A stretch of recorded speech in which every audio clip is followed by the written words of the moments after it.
Et direction d'abord le Mali où les journalistes se posent des questions. Quelle posture doivent-ils adopter en période de crise? Question qui divise une partie de la presse malienne. Mohamed Danyoko était à Bamako pour Média TV. Oui, depuis quelques jours à Bamako, pour ne pas dire au Mali, la presse est quelque part divisée sur un sujet assez crucial, le rôle du journaliste en temps de crise.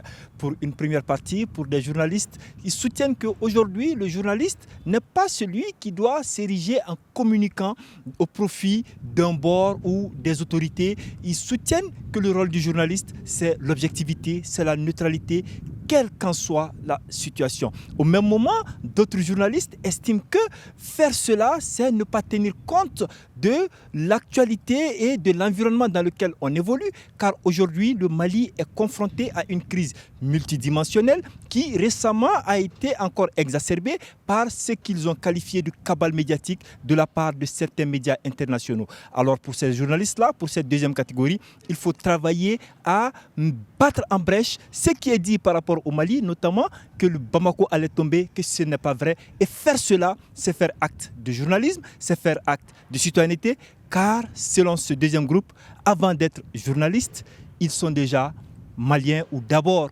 maliens. Alors le sujet est lancé, beaucoup de missions sont en cours et des experts en la matière donnent leur avis. Mais pour le moment, rien n'est tranché, car chacun estime que sa vision du journalisme, aujourd'hui, dans le Mali actuel, est ce qui doit prévaloir. Mohamed Danyoko pour Média 1 à Bamako, au Mali. Le Nigeria est confronté depuis plusieurs semaines à une vague d'enlèvements. Et pour y remédier, le président Tinubu a ordonné le renforcement et la mobilisation des forces de l'ordre pour protéger les citoyens et notamment les chrétiens. Gilbert Tomba est à Abuja pour Média TV. À l'approche de Noël, le Nigeria vit une fin d'année sous haute tension. Depuis la mise en place de l'état d'urgence décrété par le président Bola Tinubu, après une nouvelle vague d'enlèvements de masse et d'attaques armées, c'est un pays sous surveillance qui s'apprête à célébrer les fêtes de fin d'année, ici au Nigeria. Dans plusieurs États du Nord et du Centre, les habitants vivent désormais au rythme des couvre-feux, des contrôles routiers et des opérations militaires. Les déplacements sont limités, les rassemblements scrutés et l'atmosphère habituellement festive à cette période est aujourd'hui marquée par la prudence et la crainte. Pourtant, malgré la peur, les communautés chrétiennes tentent de préserver leurs traditions.